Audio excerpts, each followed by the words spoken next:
Respondiendo Jesús dijo: un hombre descendía de Jerusalén a Jericó y cayó en manos de ladrones, los cuales le despojaron e hiriéndole se fueron, dejándole medio muerto.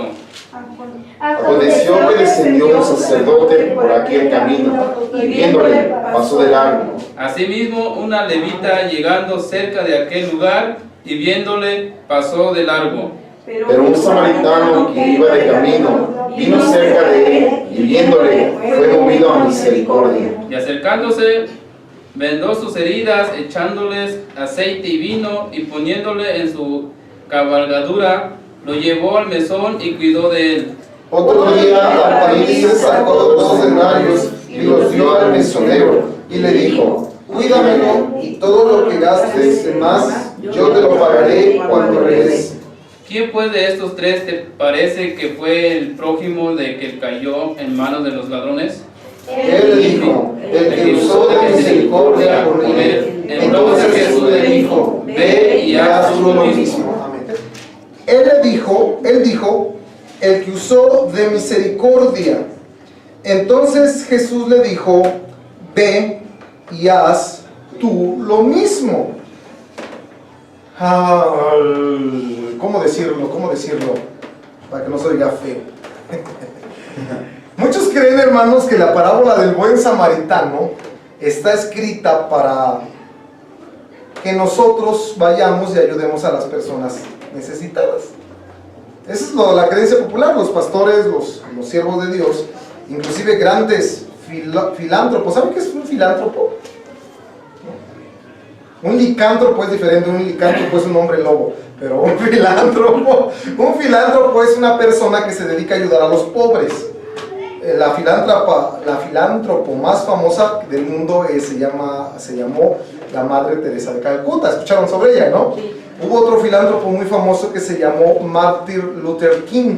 Él fue un negro en Estados Unidos que peleó en contra de los abusos que se le hacían a los negros. Sí. ¿Se acuerdan?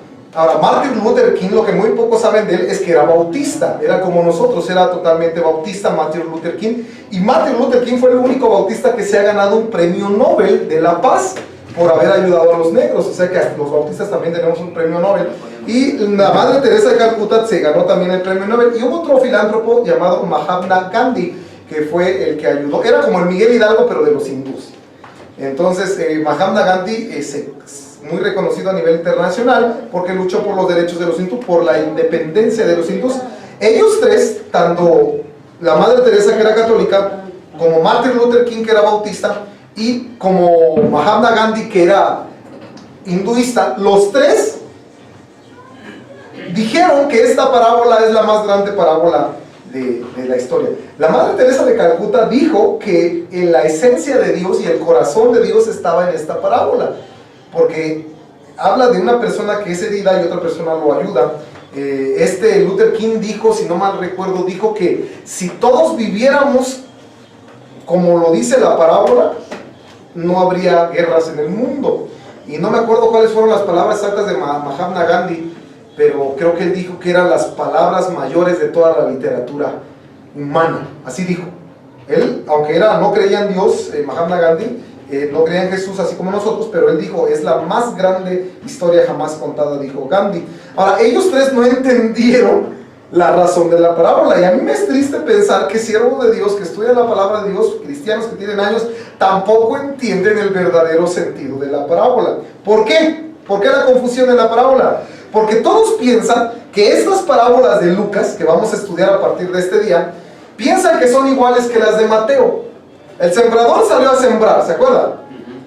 ¿Qué representa la semilla? La palabra de Dios.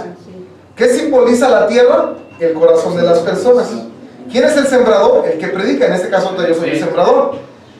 Y muchos piensan así igual. La parábola del samaritano dice: el hombre que fue asaltado fue Adán, el levita y el sacerdote son los judíos, el mesonero es Pablo, el samaritano es Cristo, Jericó es la luna, así dijo Agustín de Hipona. O sea que a cada cosa le quieren buscar un significado, y estas parábolas que vamos a estudiar a partir de hoy no tienen significados así. que esto significa esto, que esto significa esto, que eso no es así. Estas parábolas tienen un significado general. Entonces, cuando pensamos y confundimos que estas parábolas son como las de Mateo, perdemos lo que la parábola enseña. Vamos, ahora, Padre, te pedimos en esta hora que bendigas su palabra. Ayúdanos a entenderla como está escrita, Señor. No dejes que mi conciencia, que mi humanidad sea la que maneje la Biblia, sino que tu palabra sea la que nos hable en esta mañana. En el nombre de Jesús ponemos en tus manos el estudio. Amén. Vamos a cerrar la puerta. No hace calor, ¿verdad? No tienen calor, ¿verdad? No. Tú siempre tienes frío, mi amor. A 40 grados centígrados tú tienes frío. Es que se baña antes del culto, por eso siempre tiene frío. Yo por eso no me baño, hasta el sábado me baño para... Ahora, les voy a dar las claves para entender las parábolas de Lucas. Usted tiene que revisar el contexto. ¿Sabe qué es contexto? Cuando alguien dice pretexto, ¿qué está diciendo? Eso es un pretexto. ¿Por qué le pegaste a tu hermanito? ¿Por qué él me pegó primero? Eso es un pretexto.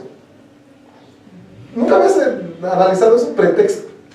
Porque tiene que ver contexto, pretexto, post-texto. Pretexto. O sea, que él me hizo algo primero. Eso es un pretexto. Es que hice esto porque pasó esto. Eso es pre.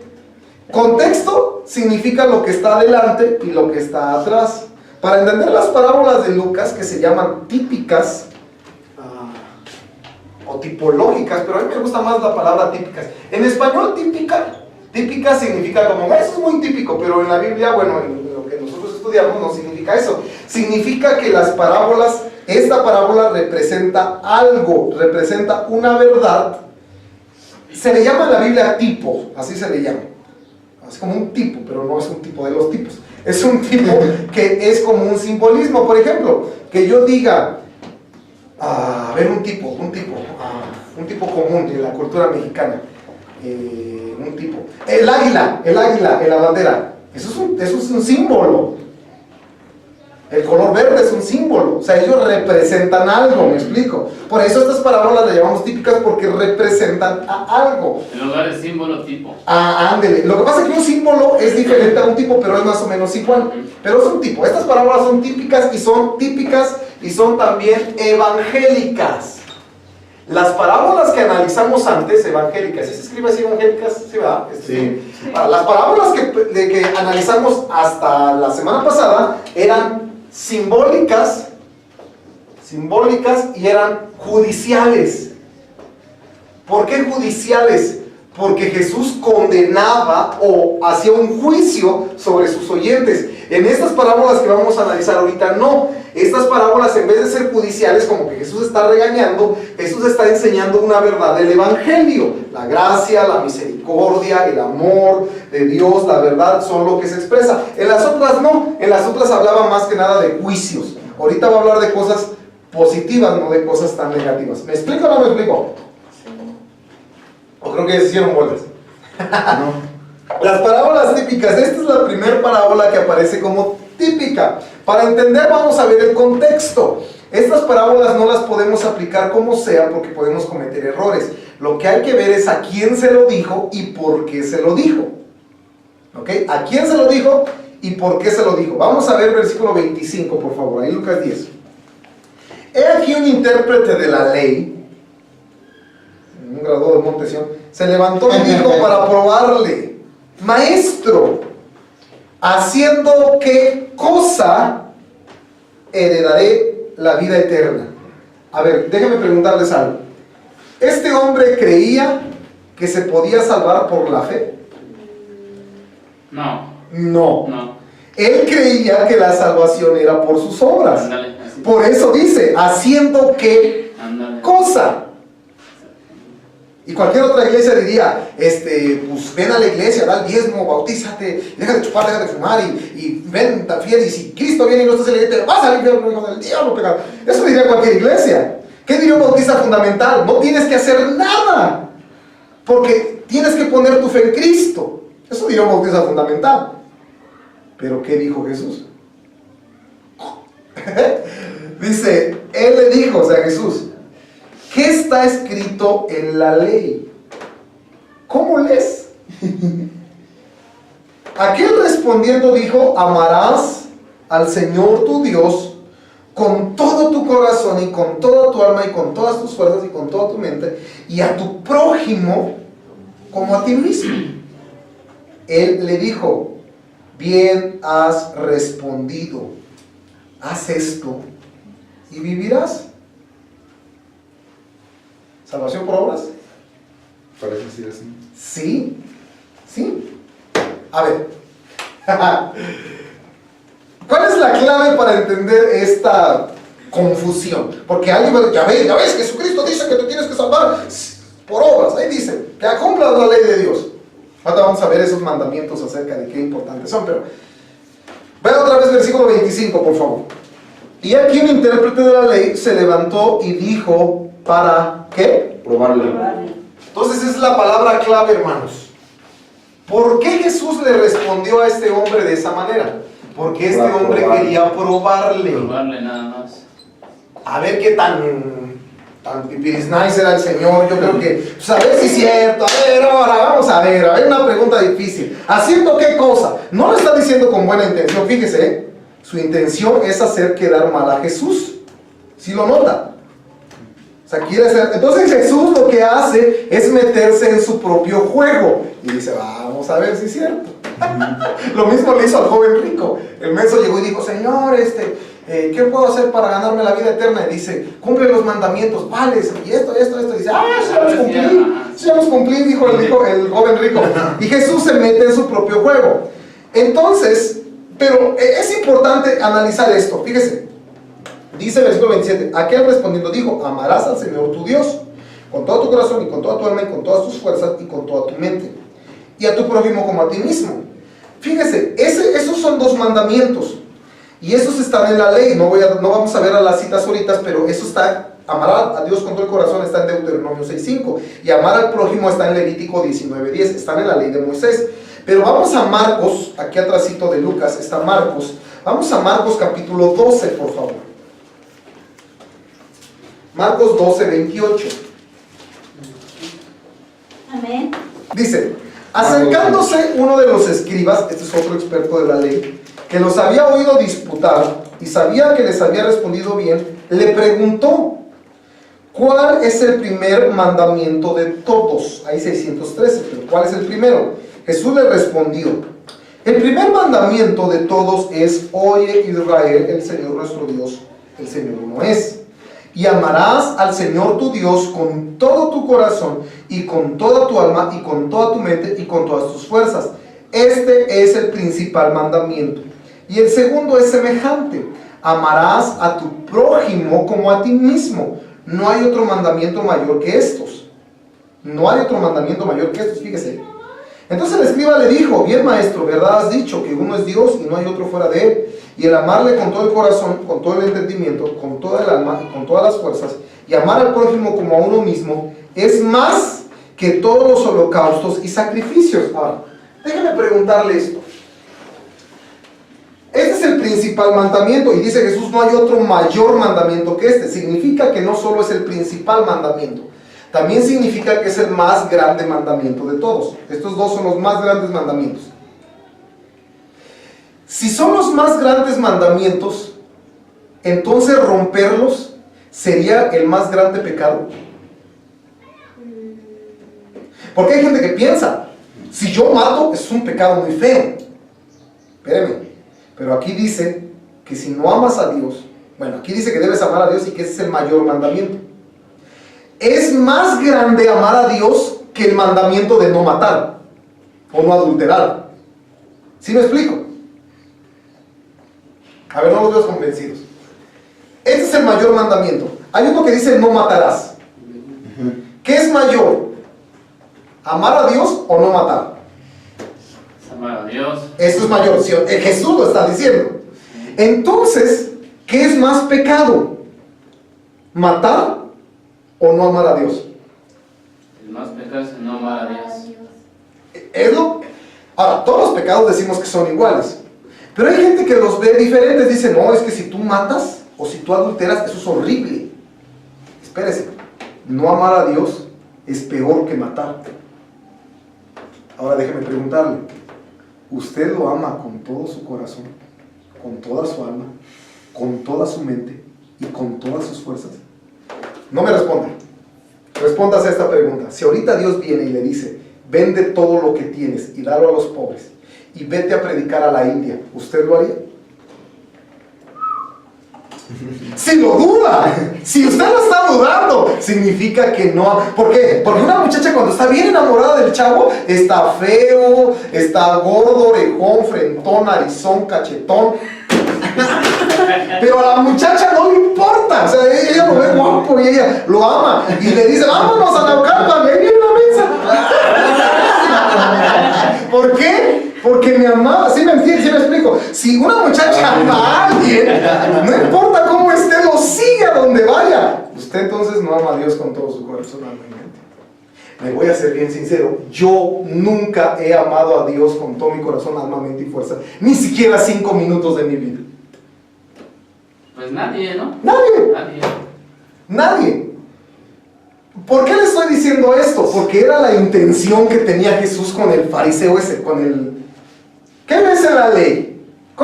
La palabra ley significa repites. ¿Cómo has aprendido a repetir? ¿Cómo te han enseñado a repetir? Porque los judíos, esta oración en la mañana se levantan todos los judíos y empiezan a orar. Oye Israel, el Señor tu Dios, uno es, amarás al Señor, ¿verdad mi amor? Le llaman el Shema.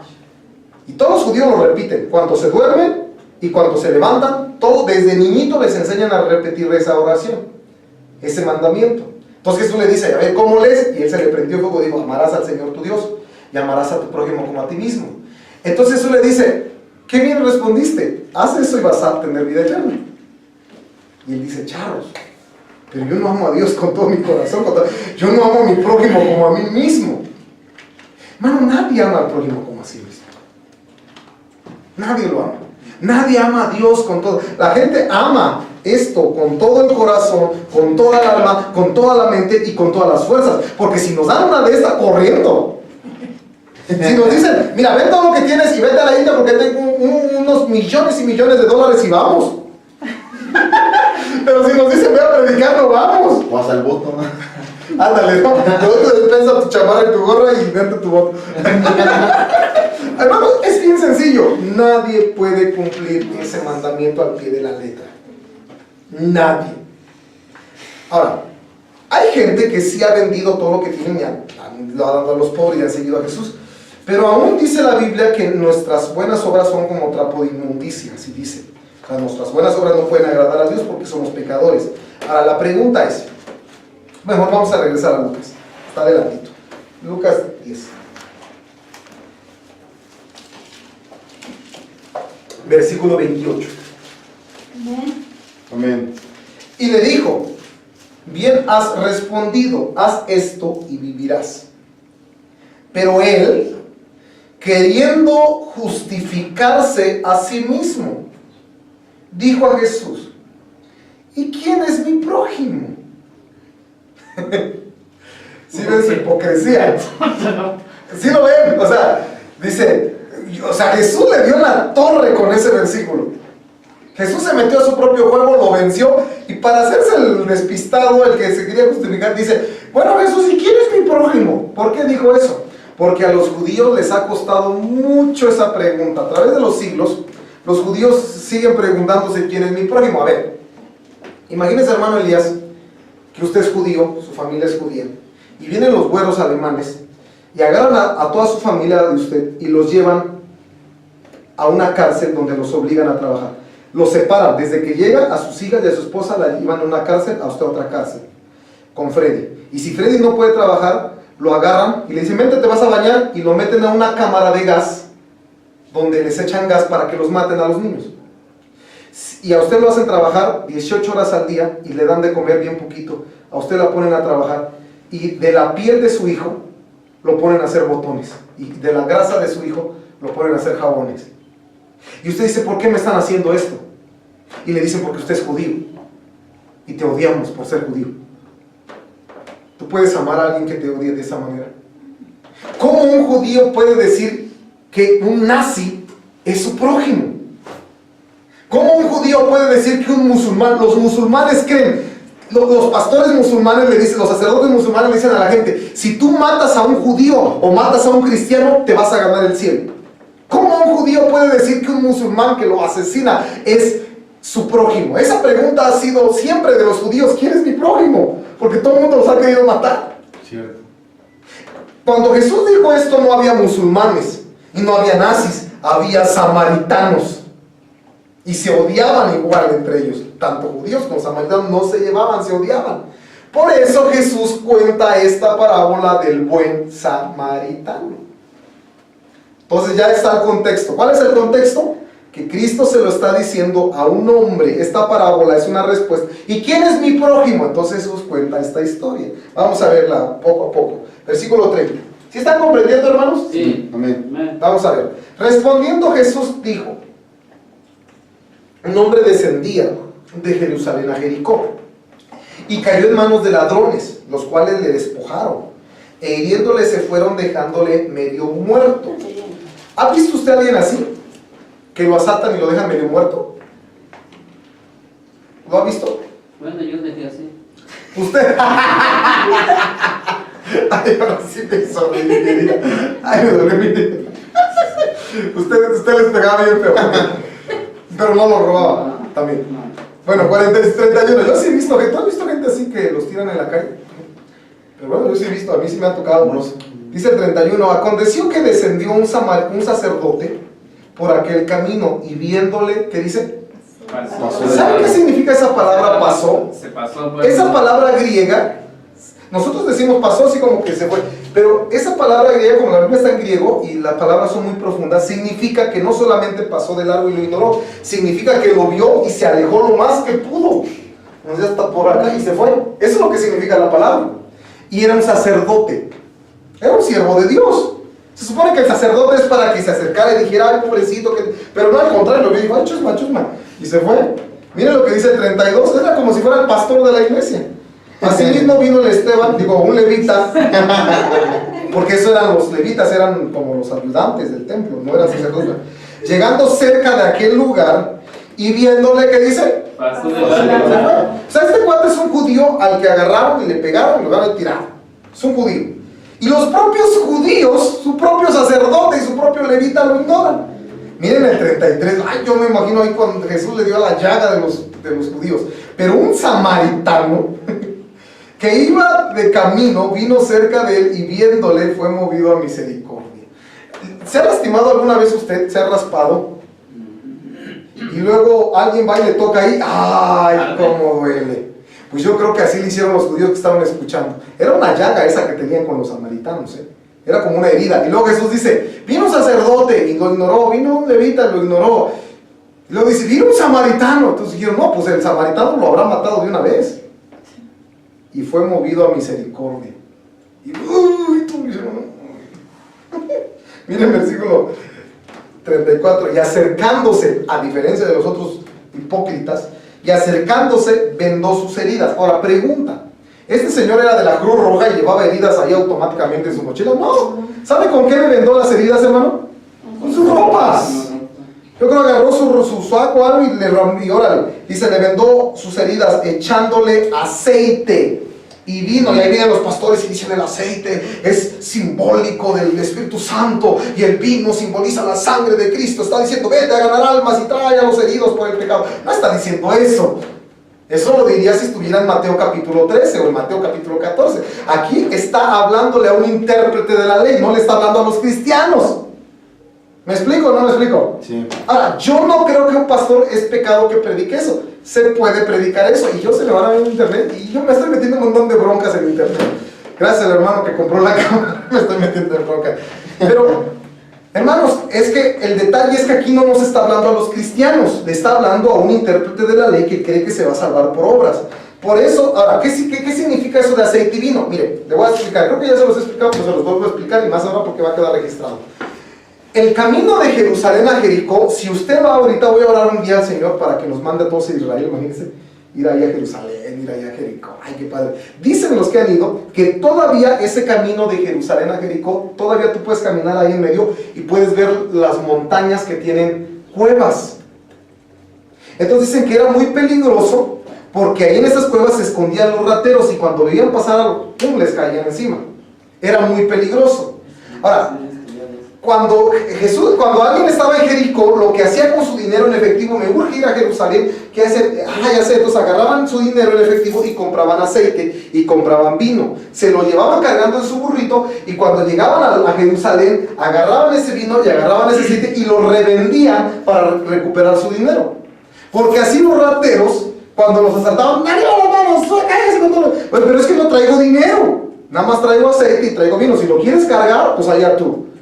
No es que te quieras robar el burro también. Entonces, eso hacían para proteger su dinero. Es decir, que este samaritano se está gastando su dinero en el herido. ¿Por qué aceite? Porque cuando alguien se lastima, se echan aceite para que se desinflame. ¿Por qué vino? Porque el vino es fermentado. Aquí sí está hablando de vino fermentado. Y para la infección, exactamente.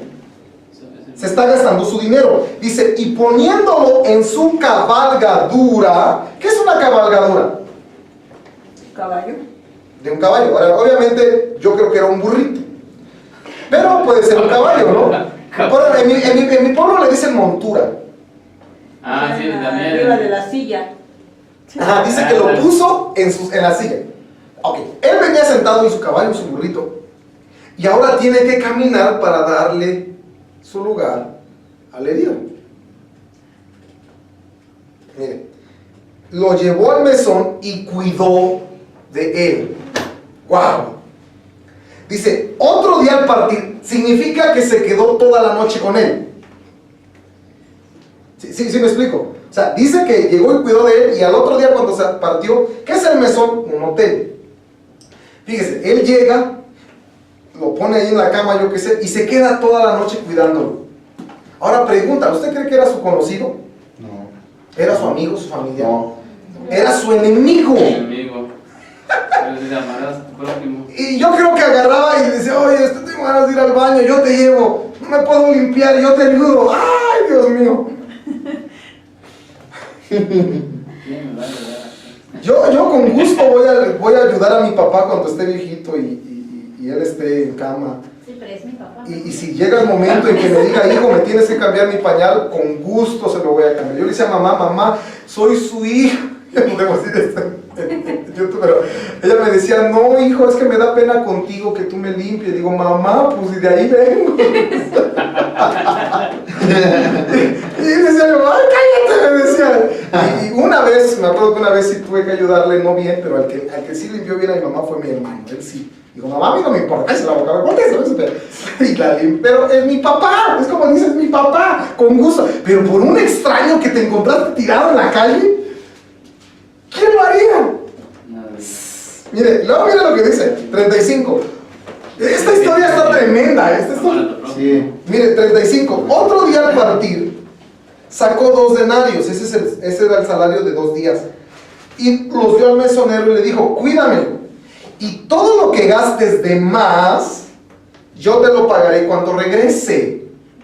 Imagínense si yo fuera el herido y tengo crédito para gastar lo que yo quiera. Yo mando a pedir una coca, unas chips a la diabla, un gansito, un chocotón.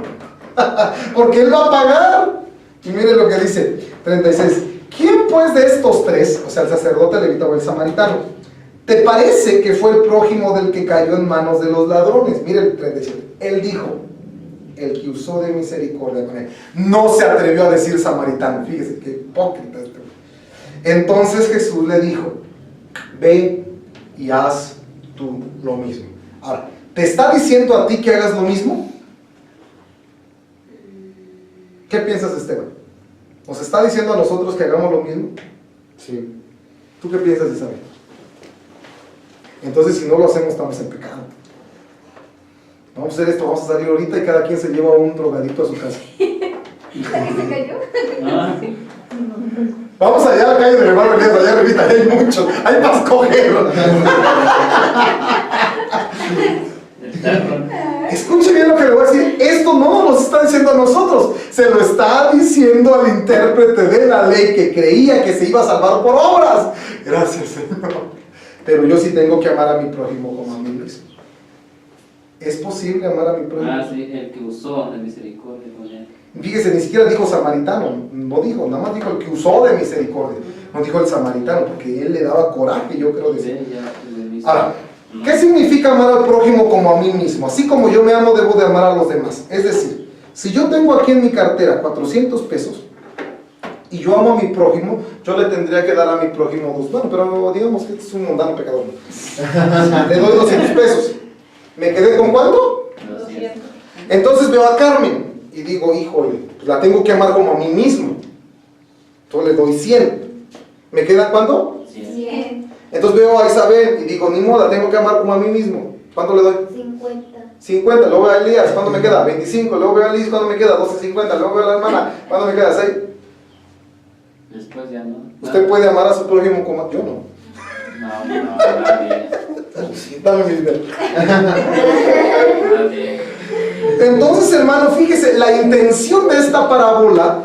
Ahora, ay, es que cuando digo eso, luego hay gente que se espanta y dice, ay, hermano, no está aplicando ella. La intención de esta parábola no es enseñarte que seas buena gente con la gente. Es enseñarte que es imposible salvarte por tus obras. Esa es la razón que Jesús contó esta parábola. Él contó esta historia para demostrarnos a todos. Y ni los pastores cumplen esto, porque se van a enojar conmigo. No, sí debemos amar. Ni los pastores cumplen esto. Yo no he visto a un pastor que diga, yo salí a la calle y encontré a alguien, lo traje a mi casa, lo cuidé, le limpié, nadie ha hecho eso. Lo hacen cuando tu mamá se enferma, cuando no, los novios, cuando se enferma la suegra. ¿Qué necesita, hermana? Voy yo a comprar las medicinas, yo me quedo toda la noche en el hospital, porque quiere la chava. ¿Usted ha sido un buen samaritano? Una vez estaba yo en el centro, nunca voy a dejar de contar esa historia. Llega un señor viejito, como de 60 y tantos años, y me dice, oiga, dice, joven, ¿me puede ayudar, por favor? Dice, es que traigo unas cajas bien pesadas. Estaba comprando en la dulcería donde vamos a comprar dulces en la Merced, ahí en esa dulcería fue. Y me dice, oiga, ¿me puede ayudar? Le digo, espérame, es que voy a entrar a comprar. Dice, no, ayúdeme, joven, es que tengo unas cajas. Yo de buena gente. Digo, sí, ¿dónde están? Yo dije, para subirlas al diablito, decía. Dice, pero están aquí a la vuelta, ¿me acompaña? Sí, ahí voy, yo también. Pues era un viejito. Llegamos ahí y veo, pues no hay caja ni hay diablito. Y dice, ahora sí, traía un suéter y le hacía así. Ahora sí, dice, ahora sí te cargó. Y yo decía, ¿sabes? Un poco, yo no sabía que eso me había cargado. Ahora sí, dice, y era como, es como un callejoncito. Y dice, ahora sí te cargó. Y que mi mamá no sé qué. Y yo dije, ¿a poco? Yo ni enterado. Y así viene y dice, saca todo. Y me dijo, perdón, le digo, usted me está asaltando a mí. Yo no puedo aventar, darle una patada, y usted va a salir volando, yo estoy joven y usted está bien viejito. Y dice, no, pero es que aquí, ¿qué? No, dice, y ahorita vas a ver si no. Y le digo, ¿por qué está haciendo eso abajo de su suéter? No, que traigo la fusca. Le digo, ¿con qué me está amenazando? ¿Qué? Digo, y yo también le dije, ¿me está amenazando con las aguas de su diálisis o qué? Ajá. Así le dije. Y se enojó. Y dice, mira, ese que está ahí, volteé. Y dice, y ahí estaba un hombre viéndome así, pero bien enojado. Dice, y el otro que está allá, dice, te estamos siguiendo desde el metro. Vemos que yo usaba como especie de, le llaman mariconeras. Son pierneras, sí. Donde yo echaba el dinero, porque cuando lo echo en mi pantalón, las monedas lo rompo, entonces yo lo echaba en una piernera. Ni siquiera era una cangura, era una piernera. Entonces, dice, vemos que ahí en la bolsita traes ahí el dinero. Y sí, llevaba muchas monedas y llevaba algunos billetes. Entonces yo le dije, mire, señor, vamos a hacer esto. Usted no sabe a quién está asaltando, yo soy siervo de Dios. Apenas era estudiante del colegio. No creo que ya había yo graduado, pero yo me las di acá de muy acá. Y le digo, usted no sabe a quién está asaltando, yo soy siervo de Dios. Y lo que usted me va a robar, Dios se lo va a cobrar grandemente. Porque usted puede robar a cualquiera, pero está robando a un hijo de Dios. Vamos a hacer esto, jefe, yo lo veo viejito, yo lo veo mal, olía un poco a alcohol. Le digo, mire, voy a sacar 100 pesos, no me los está usted robando, se los estoy regalando. Dios, yo le voy a pedir que a Dios no le cuente su pecado, nada más le voy a regalar 100 pesos. Entonces saqué los 100 pesos y se los di, y volteé, ve a los tipos y se va bien enojado. Y todavía salgo de ahí y me dice uno de los pues, ¿te estaba saltando? No, le digo, le regalé 100 pesos. Fíjese, desde entonces no he vuelto a ayudar a viejitos. Estoy en pecado, lo sé. Ahora, si yo veo una viejita que va ahí con su carrito ese ahí subiendo las escaleras del metro, discúlpeme señor, ¿le puedo ayudar? Sí, ay, cómo no, joven, ahí llego hasta la final. Pero si alguien se me acerca, sea viejito, sea joven, sea niño, ay, y yo me voy rápido, porque ya no confío en nadie. Estoy en pecado, no sé, júzguenme así, condénenme, porque sé que está mal. Pero después de eso ya no quise ayudar a la gente. Ahora, si yo Pero veo... Dios sabe muy bien. Pero ¿por qué? No. Mire, ¿por qué lo hago? ¿Por qué lo hago? Porque no quiero ser grosero, ser malo con las personas. O sea, al final y al cabo, si me asaltan y me piden, pues se lo doy, no, pues qué. Pero a veces, hermano, sí cometemos errores en no ayudar a los que sí no necesitan. Hay gente que no necesita más.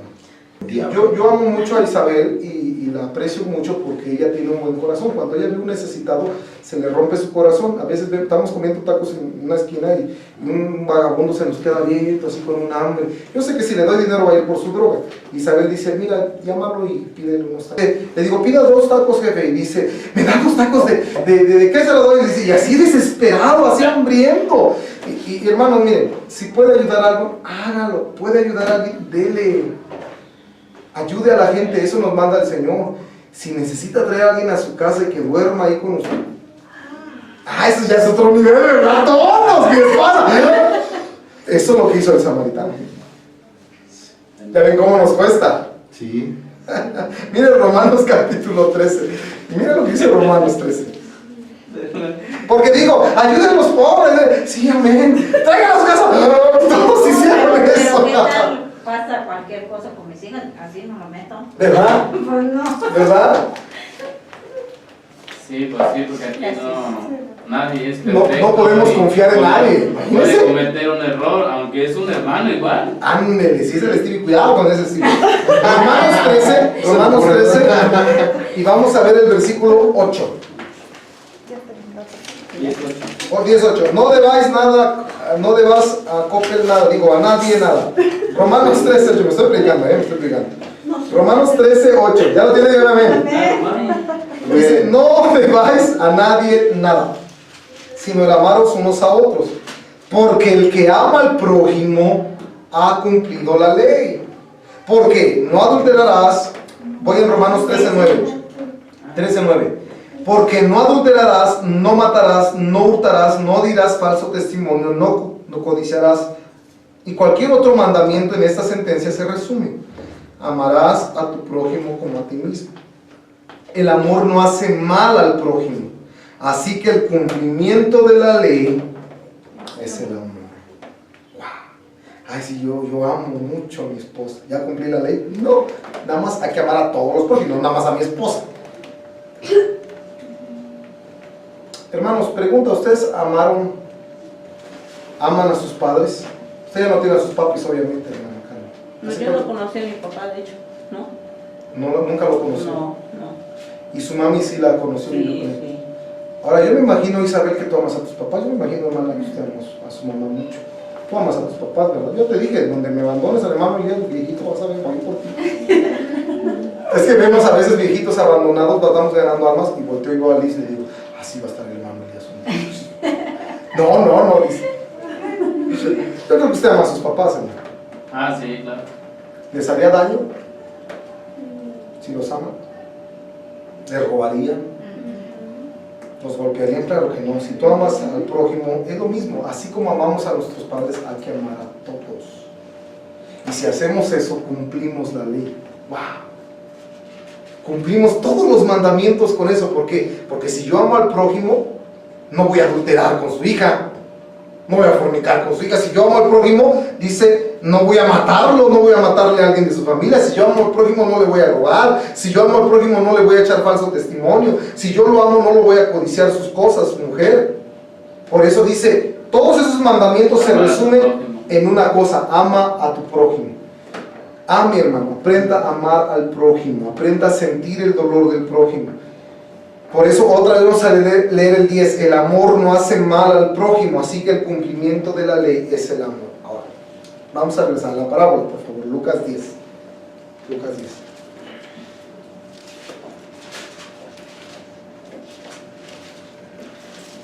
Lucas 10. Dígame bien cuando diga. Amén.